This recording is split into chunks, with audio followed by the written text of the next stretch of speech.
설교 시작하죠. 오늘은 본문 말씀 시편 제45편 전체를 개괄적으로 이제 살펴보겠는데 시간 관계상 아마 1절, 2절로 끝나게 될 것 같아요. 이 시편은 1절부터 17절까지 모든 말씀들을 성부 하나님께서 몸소 당신의 음성으로 이야기하시는 그런 형식으로 되어 있습니다. 그리고 그 말씀하시는 주요 상대가 첫째는 우리의 신랑이신 예수 그리스도 아들 하나님이시고, 둘째는 우리들 그리스도인들, 그분의 신부인 어린 양의 신부인 우리들 그리스도인들 또는 교회입니다. 1절부터 한 구절씩 살펴보면서 앞으로 아마 4주까지 걸치지 않을까 싶은데, 이 시편을 통해서 무엇을 우리에게 가르치고자 하시는지 성령의 조명을 받아보기로 하겠습니다. 먼저 킹 제임스 성경에 나타난 이 시편의 표제를 보면 이렇게 되어 있습니다.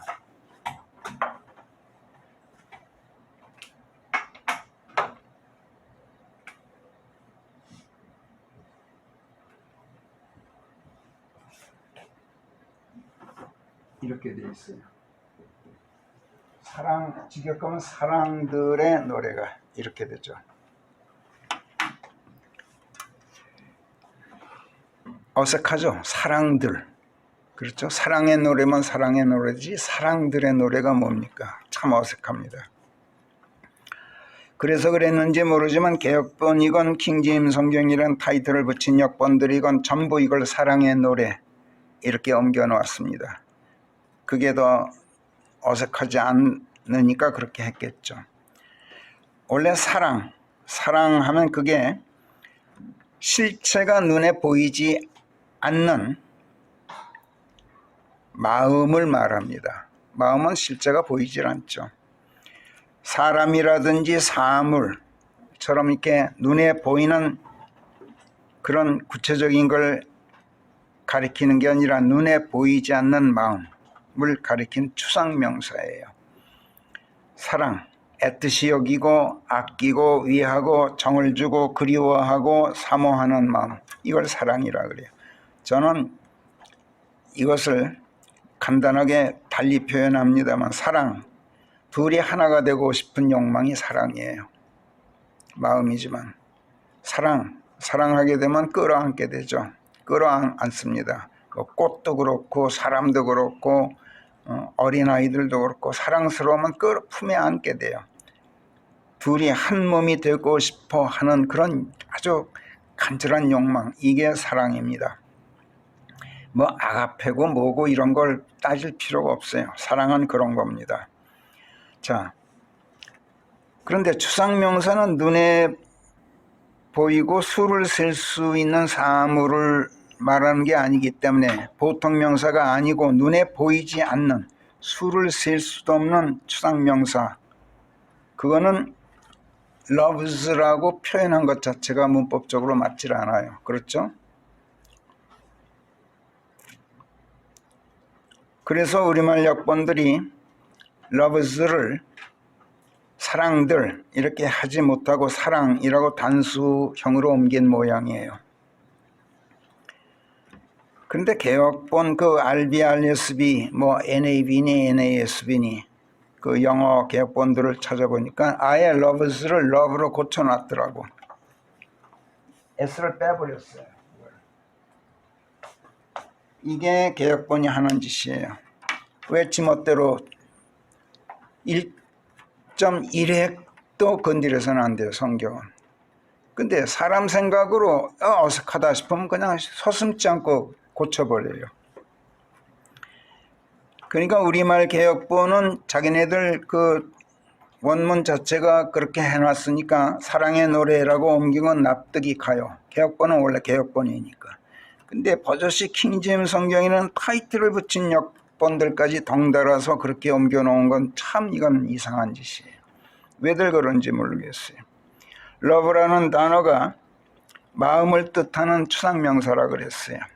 그런데 때에 따라서는 사람을 뜻하는 보통 명사로 쓰일 경우가 없지 않다는 걸 우리가 알고 있어요. 노래에도 있죠. 내 사랑아 내 사랑아 나의 사랑 클레멘타인 아세요?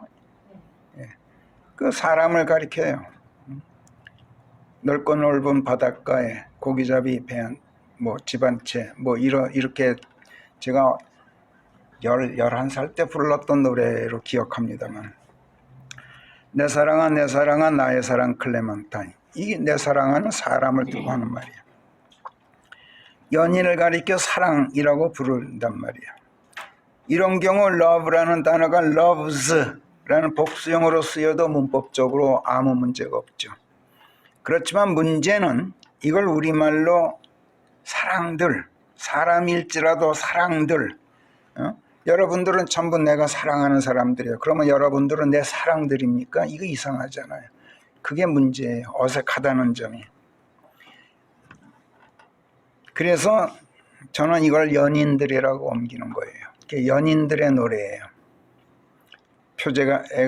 표제부터 연인들의 노래 이렇게 옮겼어요.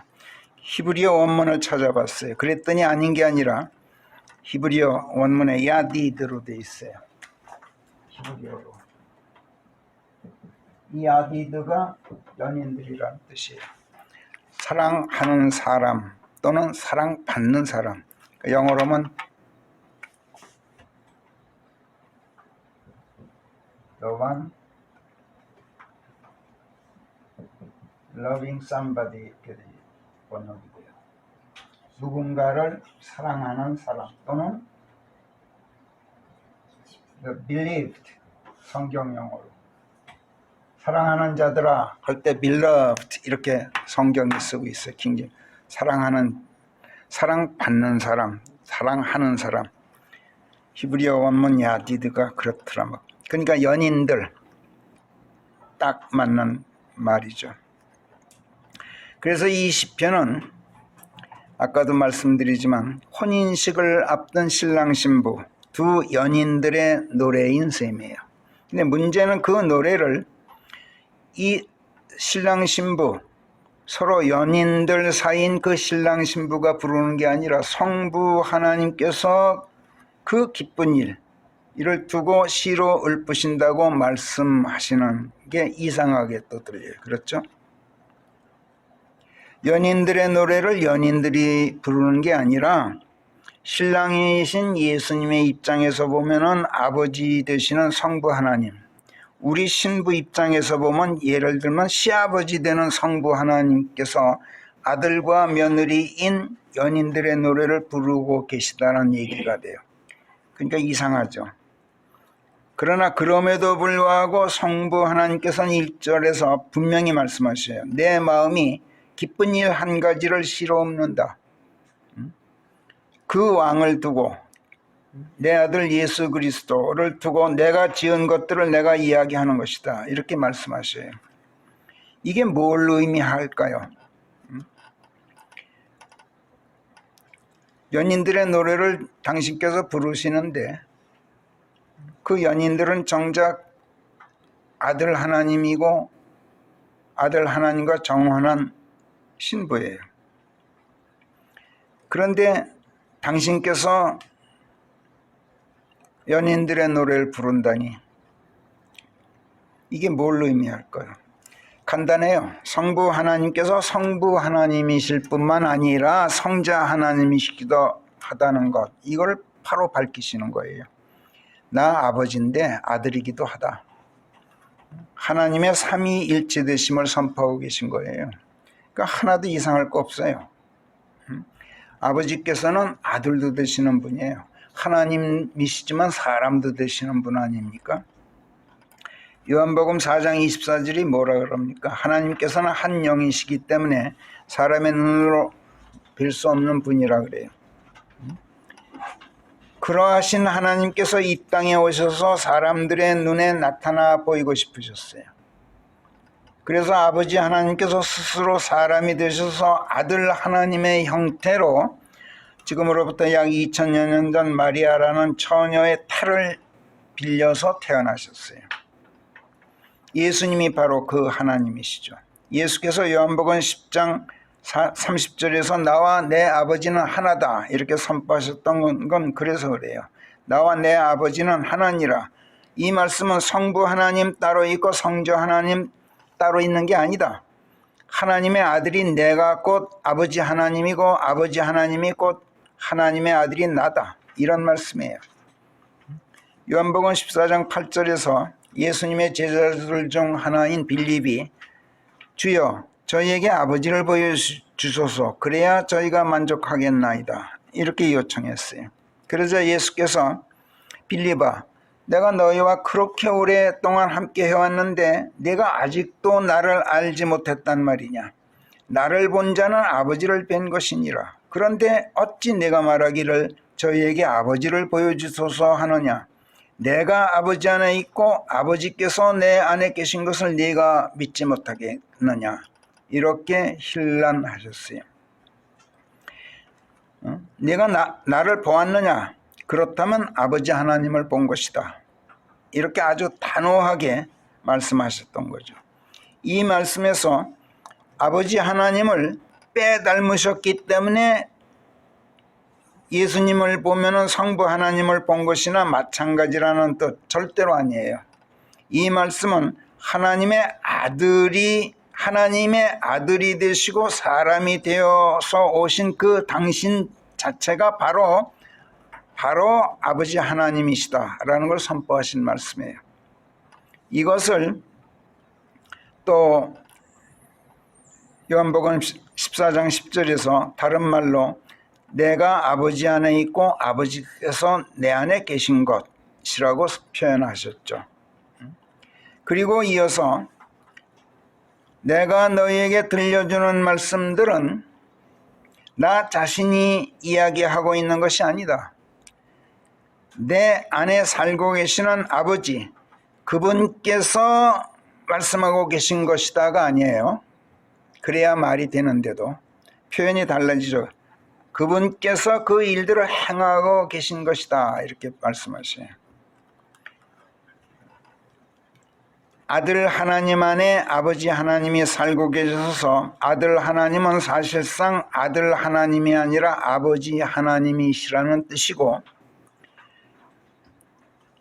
그런데 여기서 예수께서 내가 너에게 들려주는 말씀들은 나 자신이 이야기하고 있는 것이 아니라 내 안에 살고 계시는 아버지께서 이야기하고 계시는 것이라고 말씀하지 않고 행하고 계신 것이라고 묘하게 표현하시는데 우리가 주목해야 돼요. 이건 누구도 주목하지 않았더라고. 이거를 이 말씀 우리가 절대로 무심코 읽어서는 안 돼요. 왜? 이 말씀은 하나님께서 말씀하시면 일단 말씀하시면 어떤 경우에 무슨 말씀을 하셔도 그 말씀이 말씀으로만 끝나는 법이 없다는 뜻이에요. 반드시 행하심이 뒤따른다는 거예요. 하나님께서 말씀하시면 그 말씀 자체가 바로 행하심일 뿐만 아니라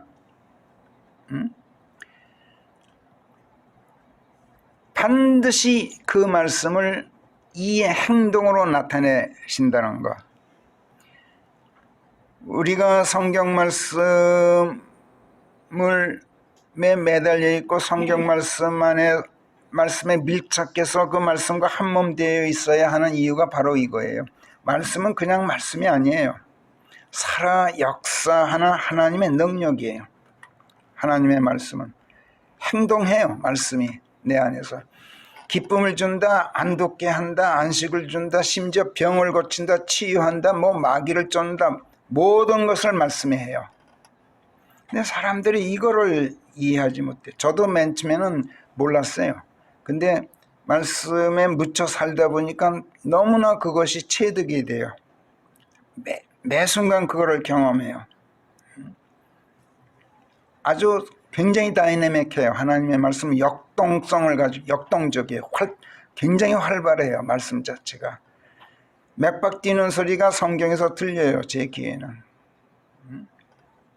그래서 하나님의 음성에 귀 기울이라 라고 성경이 말씀하는 이유는 그래서 그래요. 그냥 문자가 아니에요. 성경은.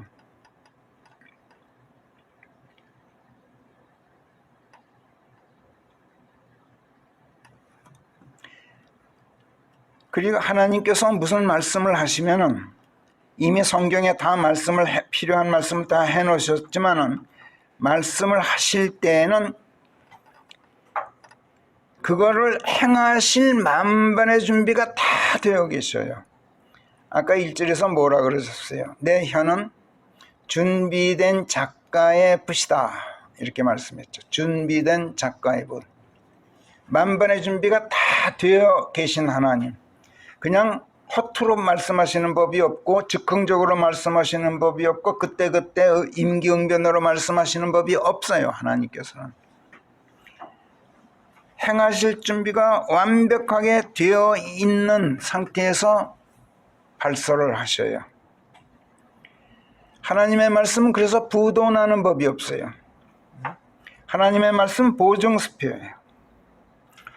우리가 하나님을 신뢰한다, 그분의 말씀들을 전적으로 믿을 수 있다, 믿을 뿐만 아니라 믿고 맡기고 의지하고 그 말씀에 안도하게 되는 것. 그 이유가 하나님께서 일단 말씀하시면 반드시 이행하시기 때문에 그래요. 그렇지, 이거를 우리가 모르면 말씀을 신뢰한다, 말씀에 매달린다, 무슨 말씀에 의지해서 뭘 한다, 이거 전부 입에 발린 소리가 되고 말아요. 그러니까 시편 45편은 표면상으로 보면 혼인식이라는 이 기쁜 일을 앞둔 성자 하나님과 그분과 정혼한 우리 그리스도인들 간의 그 연인들의 노래를 아버지 하나님께서 시로 읊으며 노래하시는 형식으로 되어 있지만 내용상으로는 그 아버지 하나님 자신이 우리의 신랑이신 가운데 당신과 정혼한 우리 신부인 우리들을 향해서 노래를 부르고 계신 것인데, 여기서 또 우리가 반드시 유념해야 될 게, 우리가 영적으로는 아들 하나님 안에 침례되어 들어가 있어서 그분과 하나가 되어 있다는 사실이에요. 그러니까 신랑이 연인들의 노래를 부른다 그러면 우리가 부르는 거예요. 신랑 혼자 부르는 게 아니야. 하나님 혼자 부르는 게 아니란 말이야. 왜? 나와 그분은 한 몸이에요. 그러니까 그분이 노래하시면 내가 부르는 노래가 되고, 내가 노래 부르면 그분이 노래 부르는 거예요. 그래서 신랑 신부가 합창하는 거기 때문에 연인들인 거예요. 이해되세요? 그래서 연인들이란 말이야. 신랑 신부 두 연인들. 그래서 A Song of Loves라고 킹제임스 성경. 이건 킹제임스 성경 아니면 이런 깊은 의미를 담질 못해요.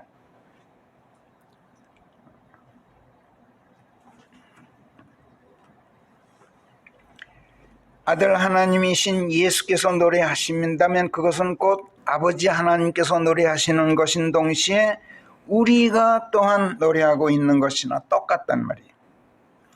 성부 하나님 따로 성자 하나님 따로가 아닌 것처럼 예수 그리스도 따로 우리들 따로가 아니란 말이에요. 이거를 우리가 항상 명심하고 있어야 돼요. 내 안에 계신 예수님의 숨소리를 내 숨소리가 그분의 숨소리고 내 맥박 뛰는 소리가 그분의 맥박 뛰는 소리라는 걸 여러분들이 체감하셔야 돼요. 그러면 병들어 누웠다가도 벌떡 일어나게 돼요. 생명력이 솟아나요. 절망했다가도 금방 사라져요. 벌떡 일어나지게 돼요.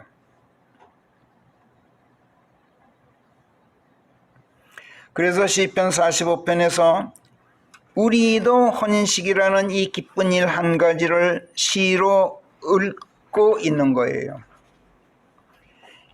이 시편의 표제가 사랑의 노래가 아니라 연인들의 노래인 것은 그래서예요. 지금 우리는 하나님의 신부로서 신랑이신 하나님께서 하루라도 빨리 오셔서 혼인식 올리고 혼인잔치를 치르게 되기를 지금 학수고대하고 있는 중이에요. 우리만 그런 게 아니에요. 신랑 예수께서도 마찬가지시고 성부 하나님께서도 마찬가지예요. 하나님께서는 지금 당장이라도 오셔서 당신과 정혼한 신부를 하늘로 데리고 가고 싶어 하고 계셔요. 그 심정을 하나님께서 성경을 마무리 지으시는 요한계시록 22장 20절에서 나는 틀림없이 속히 가노라 이렇게 다짐하고 계셔요. 근데 아직 못 오고 계셔요. 안 오신 게 아니라 못 오고 계셔요. 그리고 그분의 오심을 학수 고대하고 있는 우리의 심정을 사도 요한이 대변해서 뭐라 그럽니까? 아멘 주 예수시여 바로 그렇게 속히 오시옵소서 이렇게 간 거예요. 그 기쁜 혼인식을 성경은 어린 양의 혼인식 이렇게 일컫죠. 그리고 혼인식에 이어서 바로 열리게 될 잔치를 어린 양의 혼인 만찬 이렇게 일컫는데 지금으로부터 정확하게 1926년 전이에요.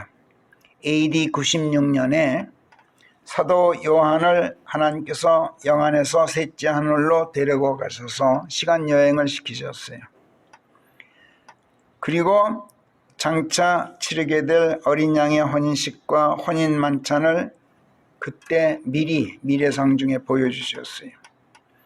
그리고 그로 하여금 사도 요한으로 하여금 그것을 요한계시록 19장에 증언으로 기록하도록 하셨는데 제가 알기 쉽게 해설을 곁들여 풀어서 한번 읽어보겠어요. 요한계시록 19장 1절부터 여러분 그 본문 그대로 내가 인쇄해 드렸으니까 눈으로 따라 읽어보세요. 저는 풀어서 해설을 곁들여 한번 읽을 테니까 깁니다만 오늘 이 설교의 주제이기 때문에 제가 읽겠어요. 1절부터 하늘에서 많은 사람들이 찬양하는 소리가 크게 들렸다. 알렐루야, 할렐루야지만 알렐루야라고 발음합니다. 그 사람들은 구원과 영광, 존귀와 권능을 주 하나님께 돌리자. 종교적 음행으로 땅을 부패시켰던 종교 집단의 괴수, 그 큰 창녀를 심판하시고 당신의 종들의 피를 원수 갚아주시는 하나님의 심판, 그 심판이 의롭기 때문이다 하고 그들이 노래하는 것이었다. 3절 그들이 또 그 창녀가 불에 타는 연기가 피어오르는 것을 보고 알렐루야 하고 소리쳤다. 그리고 보좌 주변에 둘러선 24장로들과 네 짐승들이 알렐루야 아멘이시여 하며 꿇어 엎드려 보좌에 앉으신 하나님께 경배했다. 그러자 그 보좌에서 너희 모든 종들아 그분을 두려워하는 크고 작은 너희들아 우리 하나님을 찬양하라 하는 소리가 들려왔다. 또 큰 무리의 소리와도 같고 많은 물들의 소리와도 같고 천둥 소리와도 같은 소리로 말하기를 알렐루야 전능하신 주 하나님께서 통치하시나니 즐거워하고 기뻐하며 그분께 존귀를 드리자. 이는 어린 양의 혼인식이 임하였은즉 그분의 아내가 몸 단장을 끝냈습니다. 그녀가 깨끗하고 새하얀 세마포로 차려입도록 그녀에게 허락되었던 것인즉 그 세마포는 성도들의 의라 하였다. 그리고 그 천사가 나에게 어린 양의 혼인 만찬에 초대받은 자들은 복되다라고 쓰라 하고 과거형으로 말하였다가 아니라 현재형으로 말하고 있다. 이게 묘해요. 전부 과거의 본고를 지금 쓰고 있는데 군데군데에서 현재형으로 기록하고 있어요. 사도 요한이. 그 천사가 나에게 어린 양의 혼인 만찬에 초대받은 자들은 복되다라고 쓰라고 말하였다가 아니라 지금도 말하고 있단 말이에요. 과거에만 그런 게 아니라 지금도 말하고 있어요. 그는 지금도 나에게 이 말씀들은 하나님의 참된 말씀들이니라 하고 말하고 있다. 10절. 그래 내가 그에게 경배하려고 그의 발 앞에 엎드렸더니, 그게 무리가 아니에요. 사도 요한은 그 천사가 예수님인 것으로 봤어요. 옳게 본 거예요, 사실은. 그게 경배하려고 그랬어요. 절하려고. 그 발 아래 엎드렸더니 그가 만류하며 그러지 않도록 주의하라. 나는 네 동료종이다. 예수의 증거는 예언의 영이기에 그 예수의 증거를 지닌, 즉 예언의 영을 지닌 네 형제들 중 하나인 것이다. 예언의 영을 지녔다는 게 무슨 말씀인지 아세요? 성경 말씀들을 품에 안고 있는, 이런 뜻이에요. 그리스도인들은 전부 참된 그리스도인이라면 모두 예언의 영을 지닌 사람들이에요. 그러니 경배는 하나님께 하도록 하라고 내게 충고했다. 11절. 그러자 하늘이 열리고 한 마리 흰 말이 나타나는 것이었는데 그 위에 앉으신 분은 신실하고 진실하시다라고 일컬어지셨다. 그리고 그분께서는 의로 심판하고 전쟁을 하셨다가 아니라 전쟁을 하신다. 여기서도 현재형이에요. 그분의 두 눈은 불꽃과 같았고 그분의 머리 위에는 많은 왕관들이 있었다. 13절로 가서 그리고 피에 젖은 저고리를 입고 계셨는데 그 이름이 하나님의 말씀이라고 일컬어지시는 분이다. 그리고 하늘에 있는 군대들이 희고 깨끗한 세마포를 입고 혼인식에서 입었던 세마포예요.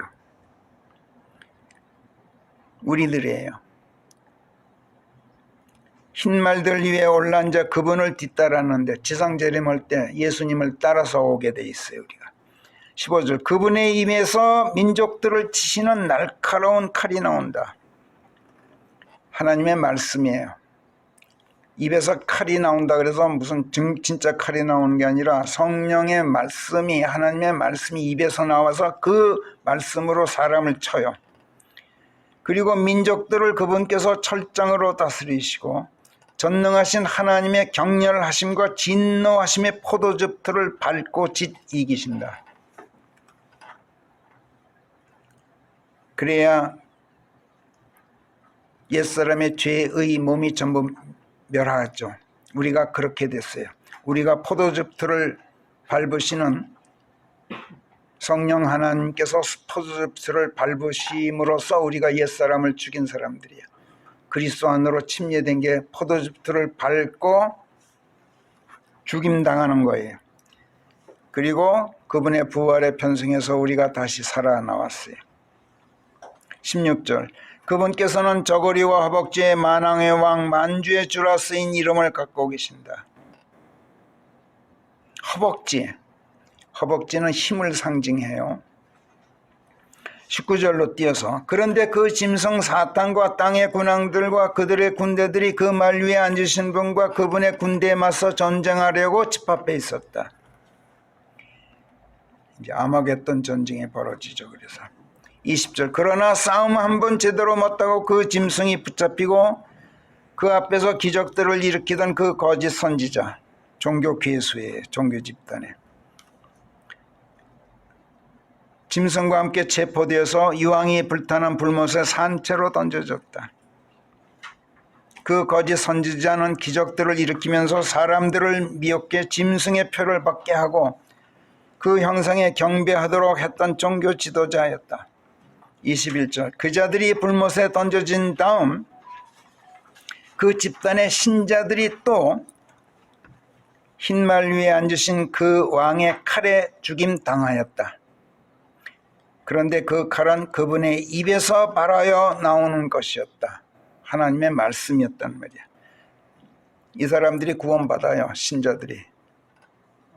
종교 집단에 미혹되어서 구원도 못 받고 지상에서 대환란을 통과하긴 했지만은 결국은 예수님의 입에서 발하여 나오는 그분의 칼에 의해서 죽임당하고 결국은 구원받아요.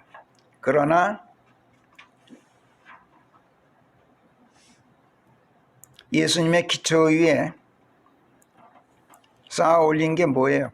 불로 심판될 때 불에 다 없어지고 마는 그런 불에 의한 것과 같은 구원이 뿐이죠. 자, 어찌됐든 요한계시록은 이런 내용으로 되어 있어요.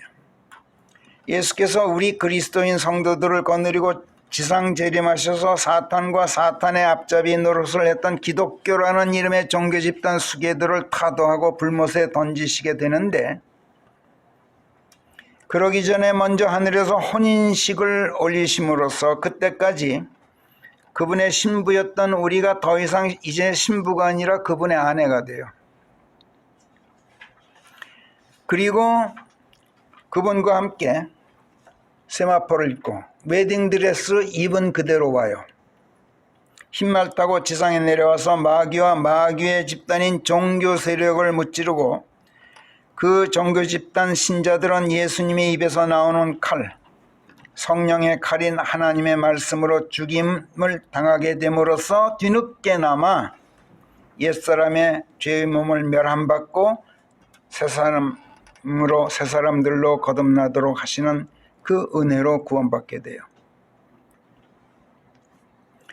그리고 그분과 정혼했던 그분의 신부인 우리들은 그리스도의 공중재림 때, 지상 재림 이전에 공중재림 때 먼저 휴거되어서 하늘에 올라가 있죠.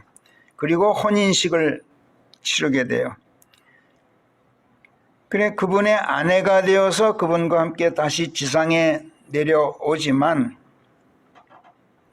휴거되지 못한 채 지상에 남아있던 사람들은 대환란을 거치는 동안 구원받고 하늘에 올라가는 사람들도 있고 그렇지 못한 사람들도 있어요. 그러나 그리스도의 신부는 되지 못해요. 그들은 단지 혼인식의 손님으로만 초대받을 수 있어요. 그리고 나머지는 그리스도의 지상 재림 때까지도 구원받지 못하고 있다가 아까 이미 말씀드린 것처럼 마귀와 그의 세력이 불못에 던져진 다음에야 결국 그리스도의 입에서 나오는 말씀의 칼로 죽임당하고 뒤늦게나마 구원받게 돼요. 이들은 혼인식 이후에 구원받게 되기 때문에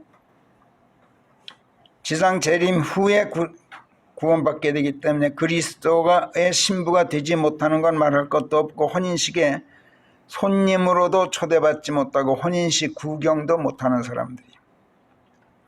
그리고 천년왕국에서 우리가 그리스도와 함께 통치하게 될 때 그리스도의 철장으로 통치받게 될 민족들이에요. 이것이 요한계시록 19장의 줄거리인데, 하늘에서의 혼인식을 눈앞에 둔 우리들이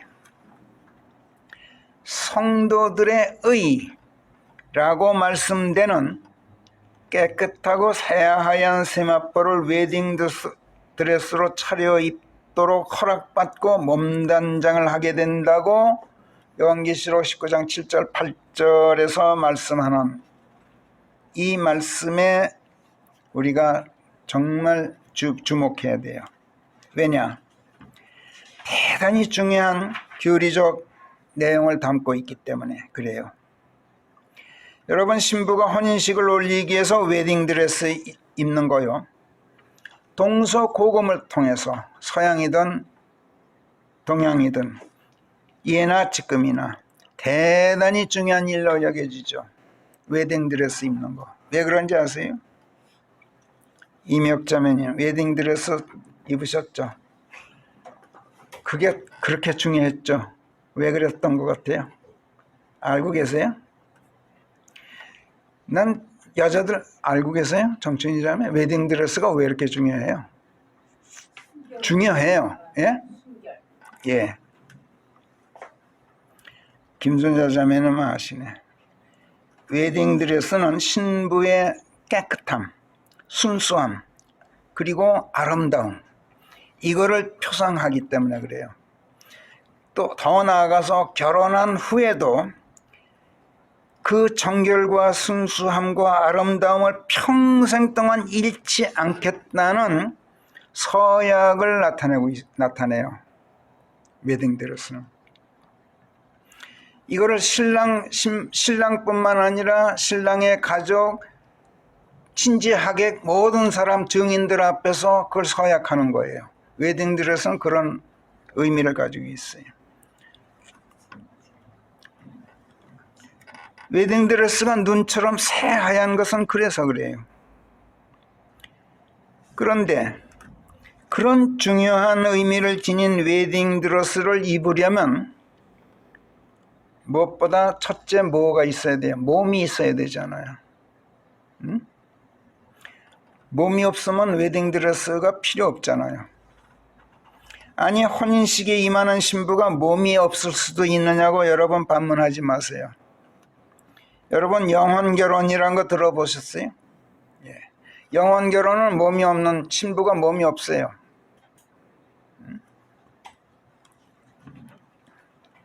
우리 권자매가 누가 영혼결혼했다는 말 했는데 내가 잊어버렸어. 박동선이 딸이었나? 문선명의 딸이었나? 딴 사람이야? 약혼한 신부나 신랑 한쪽이 혼인식을 치르기 전에 사고를 당해서 죽는 경우가 있어요. 이때 배우자의 몸이 없이 혼례를 올리는 경우가 있어요. 이런 혼례를 영혼결혼이라 그래요.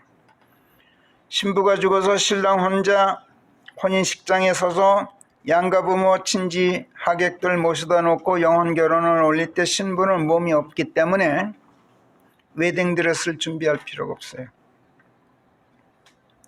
그런데 우리가 장차 하늘에서 혼인식을 올릴 때 깨끗하고 새하얀 그 세마포 웨딩드레스가 입혀져요. 우리의 몸이 하늘에 올라가 있다는 얘기예요. 그래서 이 말씀에 우리가 특별히 유의해야 한다고 제가 앞에서 말씀드렸어요. 우리가 지금 구원받은 것은 우리의 혼만 죽음에서 구속되어서 구원받은 것이지 몸까지 구속된 건 아니잖아요. 우리의 영은 본래 하나님께로부터 하늘에서 내려온 것이니까 우리가 죽으면 영은 본래 있던 하늘로 다 올라가요. 이건 구원받은 사람이나 뭐 누구나 마찬가지.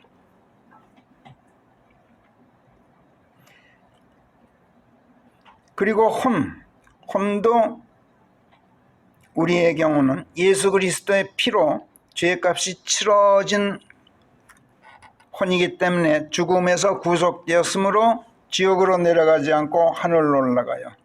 그러나 몸은 아니에요. 이 몸은 땅에 묻혀 흙으로 돌아가게 돼요. 우리가 만약 죽지 않고 살아남아 있다가 그리스도께서 공중재림하시게 되면 그때는 이 몸이 산채로 하늘로 휴거된다고 성경이 증언해요. 이 몸 그대로가 아니에요. 그러나 부활 승천하셨을 때의 예수님의 몸처럼 초자연적인 천상의 몸으로 순식간에 변모되어서 영과 혼과 함께 하늘로 올라가게 돼 있어요. 살아남아 있다면.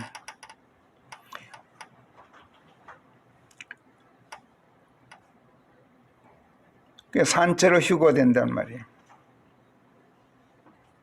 그러나 이 몸 그대로는 절대로 아니에요. 순식간에 변해요. 눈 깜짝할 사이에. 이 몸으로는 올라갈 수가 없어요. 혈과 육은 하나님의 왕국을 물려받을 수 없다고 예수께서 선언하셨잖아요. 그러나 주께서 오시기 전에 우리가 죽는다면 영과 혼만 하늘로 올라가고 몸은 매장을 하건 화장을 하건 무슨 수목장을 하건 어찌됐든 썩어서 흙으로 돌아가게 돼 있어요. 그러나 우리는 그렇더라도 우리는 그리스도 안에서 죽었기 때문에 흙으로 돌아간 몸이 그냥 없어지고 마는 것이 아니라 10년이 됐건 100년이 됐건 1000년이 되었건 그리스도 안에서 잠들어 있게 돼요. 이게 우리의 특권이에요.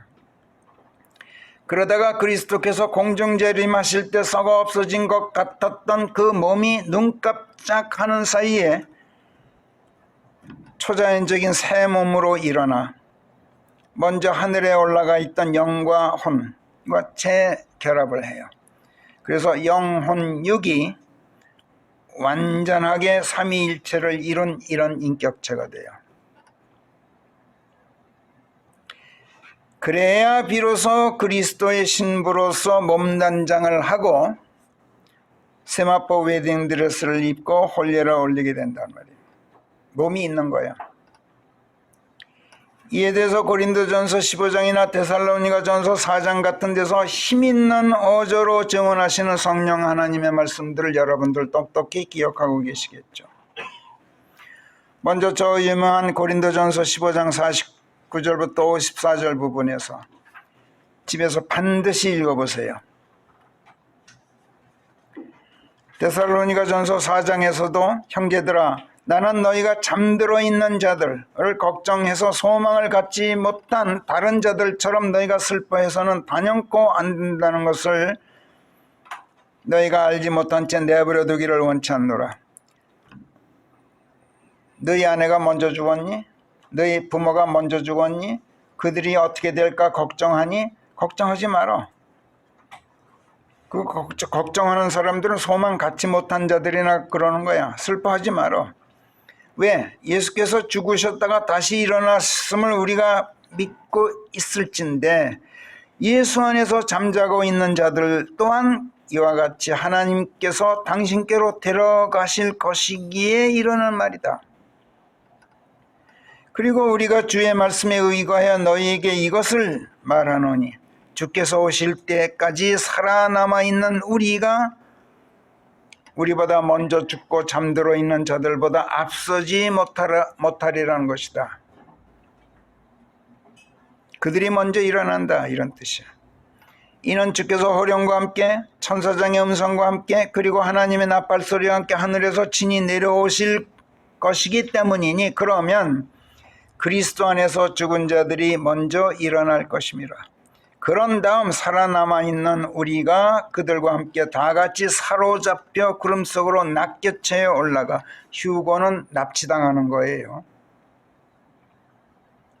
마귀의 손에 붙잡혀 있던 이 세상 군주의 손에 붙잡혀 있던 존재들을 하나님께서 납치해가요 하늘로. 공중에서 주를 만나뵙게 되리라. 그리고 이렇게 하여 우리가 영원토록 주와 함께 있게 되리라. 그러므로 이런 말씀들로 서로 위로하라. 이렇게 증언하셔요. 그런데 문제는 우리가 혼이 구원받고도 그리스도께서 오실 때 몸이 구속되지 못하는 경우가 있다는 점이에요. 이거는 누구도 이거를 감히 말한 사람이 없는 것 같아. 근데 저는 자신 있게 성경을 근거로 해서 여러 번 여러분에게 말씀드려 왔어요. 몸이 구속되지 못하는 경우가 있어요. 구원받았는데 혼은. 만약 그렇게 된다면 우리의 구원은 몸단장 하고 자시고 웨딩드레스 차려입고 자시고 할 수가 없어요. 몸이 없어요. 혼인식을 치르는 몸이 없어요. 그래서 하늘에 먼저 올라가 있던 혼이 몸을 입지 못한 채 벌거벗고 있는 아주 이상하고도 불완전한 그리고 부끄러운 구원이 되고 말아요.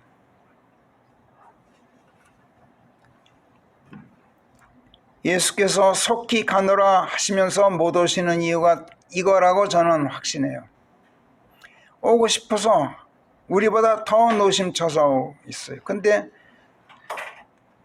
내게 입혀줄 세마포를 웨딩드레스를 입혀줘야겠는데 이 몸이 하늘에 못 올라올 것 같아서 예수께서 오질 못하고 계신 거 아닌가.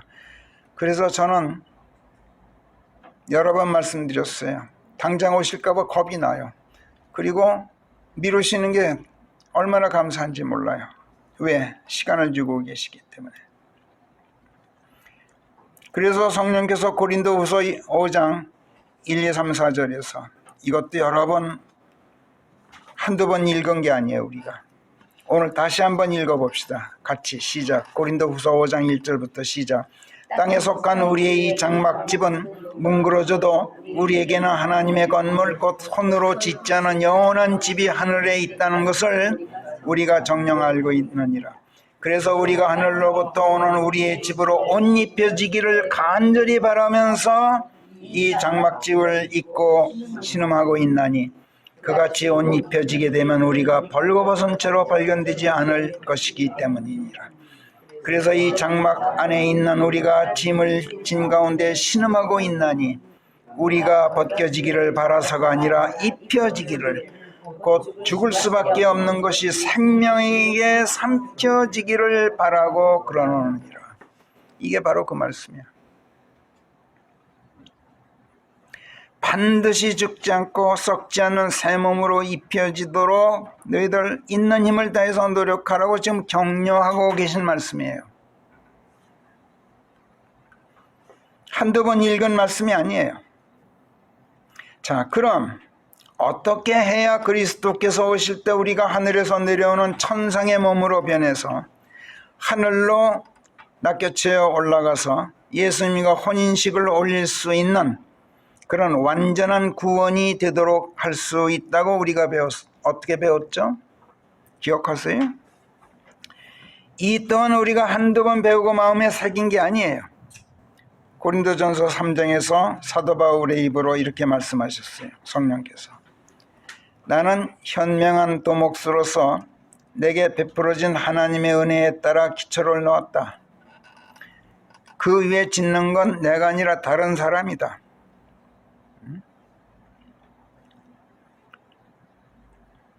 그게 베드로가 됐든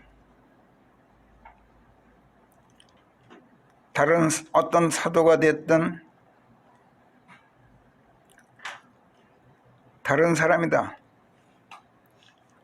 그러니까 누구 파다, 뭐 나는 바울 파다, 누군 뭐 나는 아폴로 파다 이런 소리 하지 말아라, 이런 말씀이야.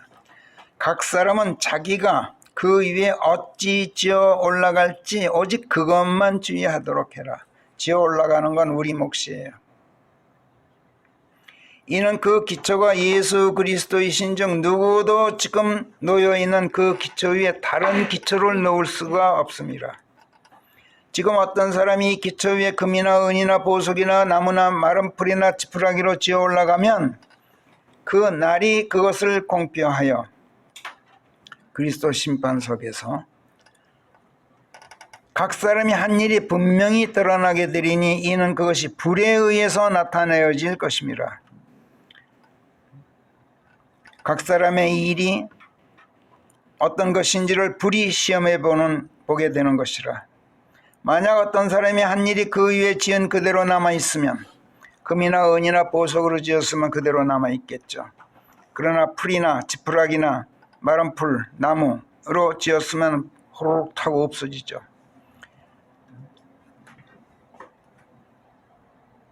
몸이 불타고 연기로 사라지고 말아요. 그렇게 되면 그는 남아있으면 보상을 받게 되리라. 그러나 만약 어떤 사람이 한 일이 타버리면 그는 보상을 잃는 아픔,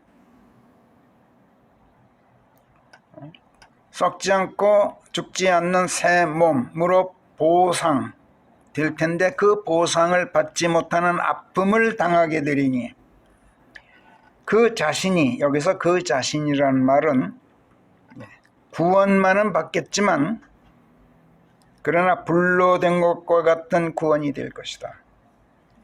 벌거벗고 있는 구원이라는 말이에요. 우리가 죽으면 반드시 그리스도의 심판석에 서게 돼 있어요. 그때 우리의 구원이 어떤 구원인지 불로 테스트하게 돼 있어요. 그 불에 타 남는 것이 없으면 혼의 구원만은 유지돼요. 그러나 몸의 구원은 보상되지 못하는 아픔을 당하게 된다고 분명히 말씀해요.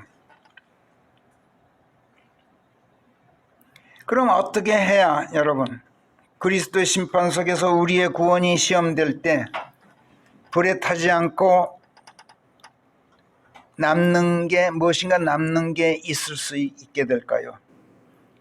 어떻게 해야 깨끗하고 새하얀 세마포를 받아 입고 혼인식에 임할 수 있게 될까요?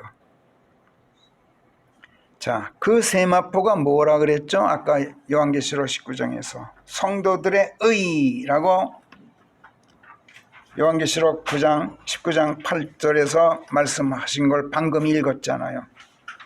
성도들의 의가 뭐예요? 예수께서 요한복음 16장에서 말씀하셨어요. 이 말씀 또한 우리가 한두 번 읽은 말씀이 아니에요. 한 번 더 해설을 곁들여 읽어보겠어요. 요한복음 16장 5절부터 제가 해설을 곁들여 읽을 테니까 한번 보세요. 이제 나는 나를 보내신 분께로 돌아간다. 6절. 그래서 슬픔이 너희 마음을 가득 채웠다. 그렇지만 7절. 그럼에도 불구하고 내가 너희에게 진실을 이야기한다. 내가 떠나는 것이 너희에게 유리하다. 왜? 내가 떠나지 않으면 그 보호자 성령께서 너희에게 안 오시게 되어 있기 때문입니다. 내가 떠나야만 내가 너희에게 그분을 보내게 되어 있다. 8절. 그래서 그분이 오시게 되면 죄에 대하여 의에 대하여 그리고 심판에 대하여 세상을 가책되게 하실 것이다. 가책하시는데 이걸 수동용어로 가책되게 reproved, 양심의 가책을 그냥 혼만 내는 게 아니라 꾸지람 받고 뉘우치고 양심의 가책을 느끼게 만드신단 말이에요. 성령께서. 9절. 죄에 대하여는 사람들이 나를 믿고 내게 밀착하지 않고 계속 죄의 종이 된 가운데 세상에 속한 옛사람의 그 죄의 몸을 벗지 못하고 세상에 매달려 살기 때문이고, 의에 대하여는 10절. 내가 아버지께로 가고 너희가 더 이상 나를 보지 못하기 때문이다. 이렇게 말씀하셨어요. 내가 떠나면 너희가 더 이상 몸으로는 나를 볼 수 없다. 그러나 영으로는 내가 하나님의 말씀들로 계속 이 땅에 임하여 있게 된다. 그러므로 너희는 하나님의 말씀들을 믿고 그 말씀들에 밀착해 살아라. 그리하여 절대로 죄의 종으로 돌아가서는 안 된다. 이것이 바로 너희의 의다. 너희가 만약 이 의를 버리고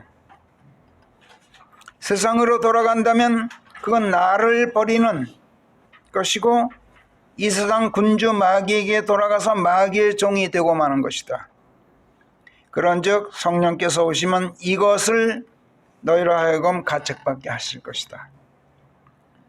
11절. 심판에 대하여는 이 세상 군주가 심판을 받고 더 이상 세상의 지배자가 아닐 터인데, 그런데도 너희가 나를 버리고 그 자에게 돌아갈 것이기 때문에 성령께서 오시면 그걸 가책받게 하시는 것이다. 이런 말씀을 하셨어요. 그리스도께서 우리를 데리러 오시는 날까지 우리가 하나님의 말씀들을 믿고 말씀들에 밀착해 사는 삶을 계속 견지하면 예수님과 한 몸 하나의 살이 되어 있는 이 믿음에서 떠나지 않는 것이 돼요. 믿음에서 떠나지 않는다는 것은 무슨 정신 생활만을 말하는 게 아니에요.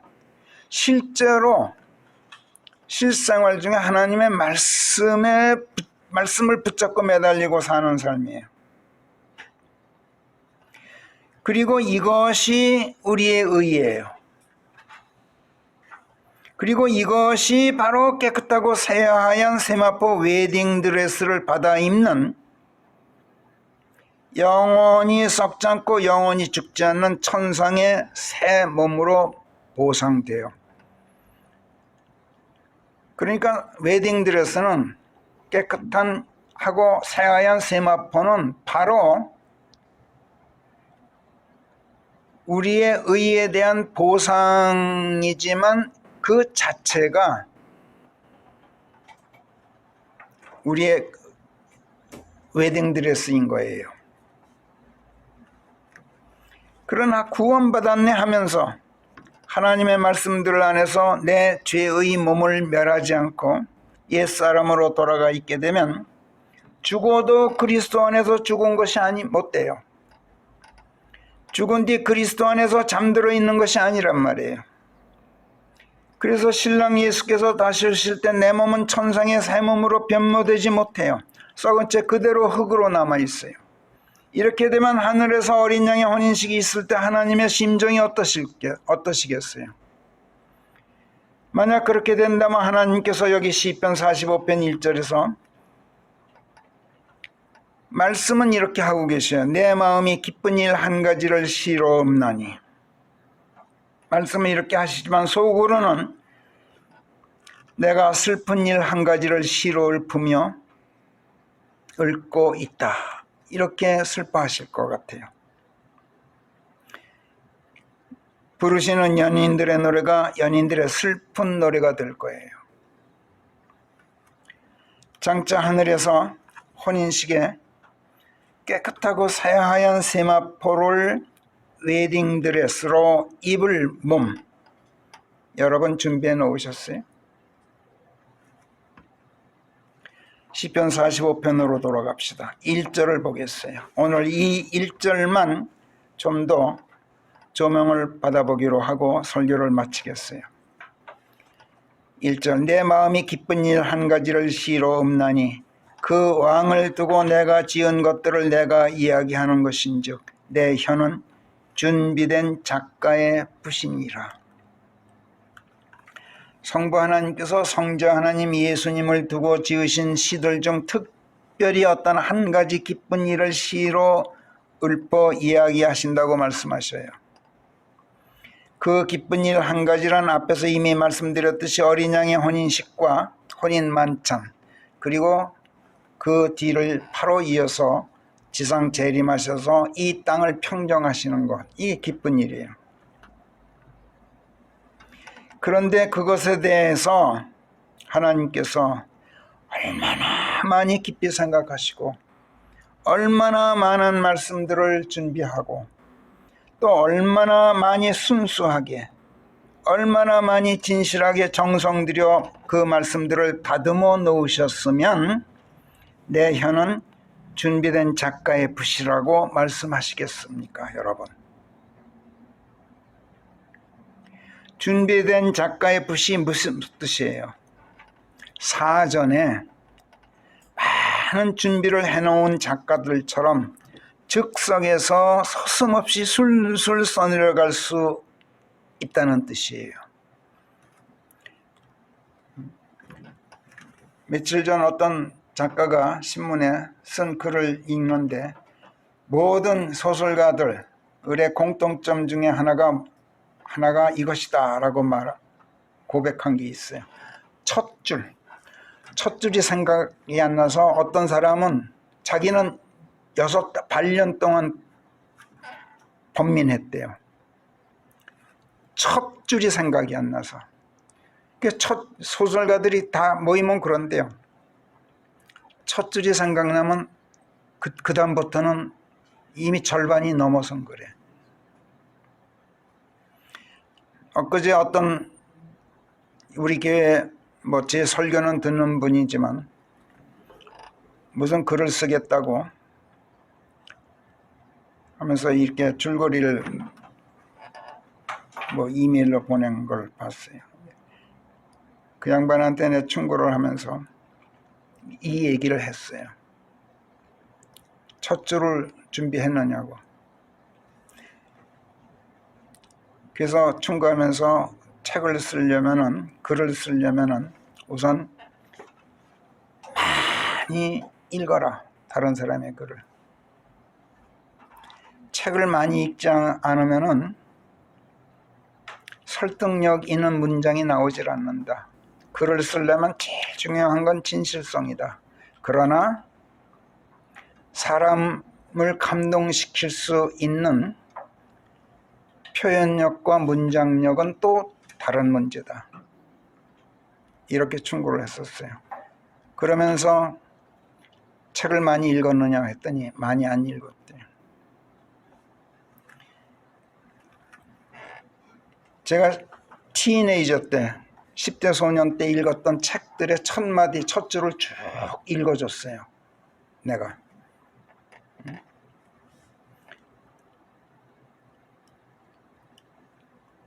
김순자 자매니 일본말 아십니까? 이쿠라 로이데모 기리가 나의 손나무로다 후다리니 아르코 미치와. 오미가와라는 일본 소설가가 쓴 그 인간의 조건이라는 5권으로 된 소설인데 첫 문장인데 내가 거기에 홀딱 빠졌어요. 소년 시절에 일본말 책으로 읽었어요. 그때 이쿠라 로이데모 기리가 나 아무리 걸어도 끝이 없다. 손나무로다 그런 법이다.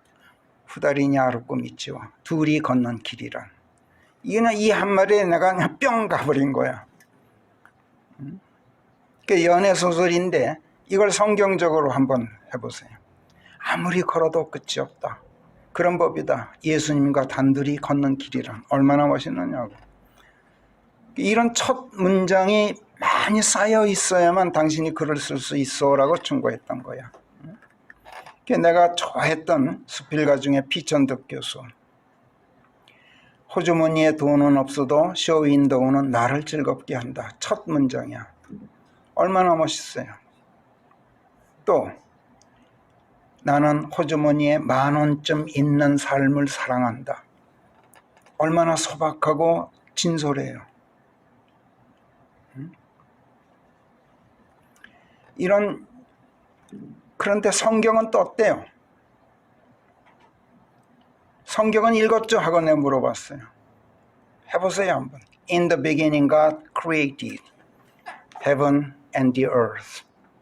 하나님께서 태초에 하나님께서 하늘과 땅을 창조하셨느니라. 그냥 압도해버려요. 모든 언어들을 압도해버려요. 이 한마디로. 야, 너희들 까불지 마라. 입 다물고 있어. 하나님께서 태초에 하나님께서 하늘과 땅을 창조하셨어. 그냥 그걸로 끝나버려요. 이런 첫 문장이 그렇게 중요하단 말이야. 그런데 그런 문장이 어디서 나와요? 준비된 작가의 붓이 아니면 안 돼요. 그러니까 하나님께서 그걸 고백하고 계신 거야. 내 혀는 준비된 작가의 붓이다. 네가 내 말이 지금 필요하지. 그 자리에서 내가 서슴없이 술술 내가 너에게 들려줄 말씀이 내 안에 이미 준비되어 있다. 들어볼래? 이러고 한마디 하신다고. 그게 성경이에요. 오죽하면 성령께서 시편 12편 6절에서 주의 말씀들은 여러분 잘 아시는 분이에요. 흙도가니에서 단련되기를 7번 정련한 은과 같이 순수한 말씀들이니라. 이렇게 증언하셨어요. 사무엘기하 22장 31절부터 34절에서도 다윗은 하나님의 말씀으로 드리자면 그분의 길은 완전하고 주의 말씀은 정련되었은즉 그분께서는 당신을 믿고 의탁하는 모든 자들에게 방패가 되시도다. 하나님께서 말씀으로 방패가 되어주시는데 그 말씀이 정련된 말씀이기 때문에 방패가 되지, 그렇지 않으면 방패가 되고 피난처가 되고 바위 암벽이 되실 수가 없다는 거예요. 그래서 주 말고 누가 하나님이리요? 우리 하나님 말고 누가 암벽이리요? 하나님께서 나의 힘, 나의 능력이신즉 그분께서 나의 길을 완전하게 하시도다. 그 다음 34절. 그분께서 내 발을 암사슴들의 발 같게 하시고 내 높은 곳들에 나를 두시도다. 왜? 그분의 말씀은 정련되었은즉. 이렇게 다윗이 간증하고 있어요. 하나님의 말씀들은 어느 말씀 하나 순수하지 않은 말씀이 없어요. 어느 말씀 하나 허투루 하신 말씀이 없어요. 어느 말씀 하나 무책임하게 하신 말씀이 없어요. 또 어느 말씀 하나 약속을 지키지 않으시는 말씀이 없어요. 우리가 하나님을 전적으로 믿고 의탁할 수 있는 것은 그래서예요. 그분께서 당신을 믿고 의탁하는 사람들에게 방패가 되어주고 피난처가 되어주고 난공불락의 암벽이 되어주실 수 있을 뿐만 아니라 힘주고 능력 주시어서 내 팔을 암사슴의 팔같이 날렵하고 기민하게 튼튼하게 해주셔서 내 힘으로 내 분수에 맞게 오를 수 있는 만큼 오르도록 기운을 주시는 것, 이것도 그분의 말씀들이 순수하고 진실하고 신실해서 믿고 맡기고 의탁할 수 있기 때문에 그래요. 여러분, 성경을 읽으면서 하나님의 말씀들이 과연 흑도관에서 단련되기를 7번 정련한 은과 같이 순수하다는 걸 실감해 보신 적이 있으세요? 이게 중요해요. 성경을 읽는데 이걸 실감해야 된다고.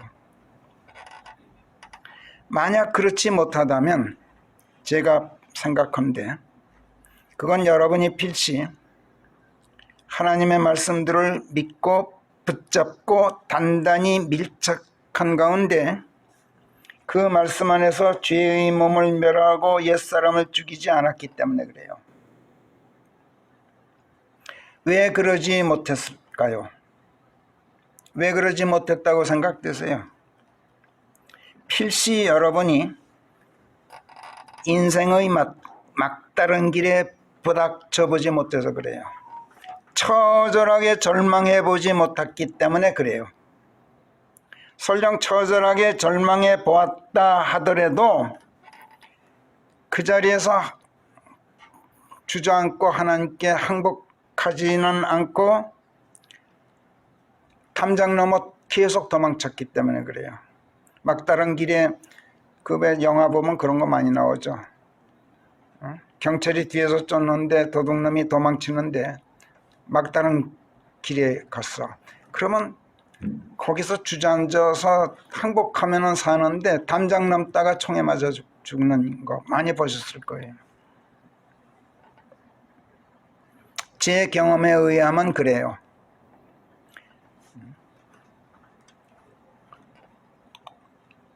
처절한 절망 상태에서 하나님 앞에 항복하지 않기 때문에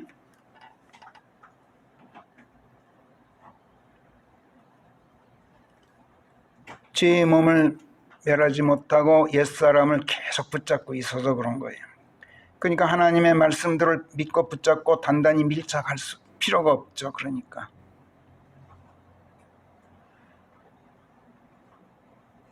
그렇다면 여러분에게는 성도들의 의인 세마포가 하늘에 준비되어 있지 않아요. 그렇다면 여러분은 지금부터라도 의에 대하여 성령께 가책되어야만 해요.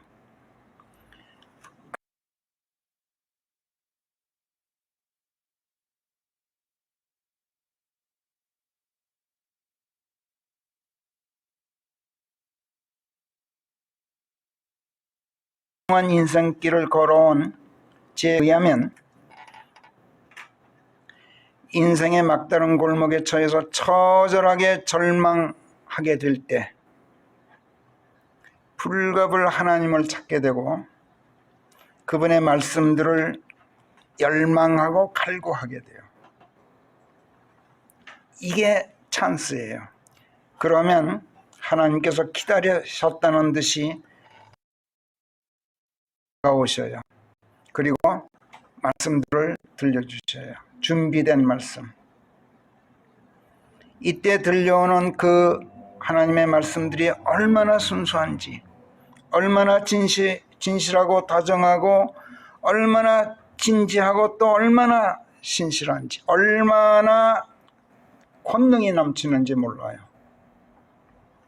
그 순수함, 그 진실함, 다정하고 진지하고 신실하고 그 넘치는 권능, 도저히 귀를 막을 수가 없게 돼요.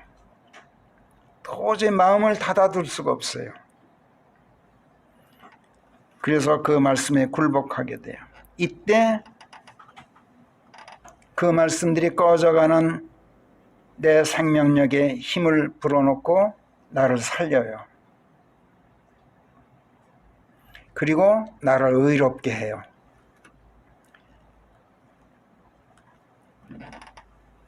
그래서 깨끗하고 새하얀 세마포 웨딩드레스를 차려 입도록 허락되는 새 몸이 보상으로 돌아오게 돼요. 여러분, 병에 걸려도 한번 생사기로에 처할 만큼 처절하게 한번 절망해 보세요.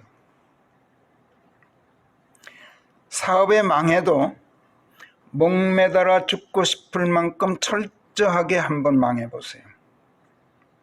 인생에 실패해도 인생의 밑바닥까지 한번 내려가 보세요. 도망치지 마세요. 그러면 여러분은 하나님을 찾고 그분의 말씀들을 갈구하게 돼요. 이거는 필연이에요. 그리고 하나님께서 흑덕원에서 단련되기를 7번 정련된 은처럼 순수한 말씀들로 다가오셔요. 그리고 나를 살려요. 늦지 않았어요.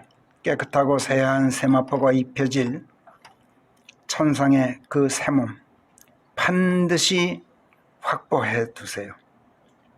그러면 하나님께서 썩는 이 몸이 썩을 때 썩더라도 죽을 때 죽더라도 여러분 죽기 전에 이 몸 또한 건강한 몸 회복해 주시고 평강 되돌려 주셔요.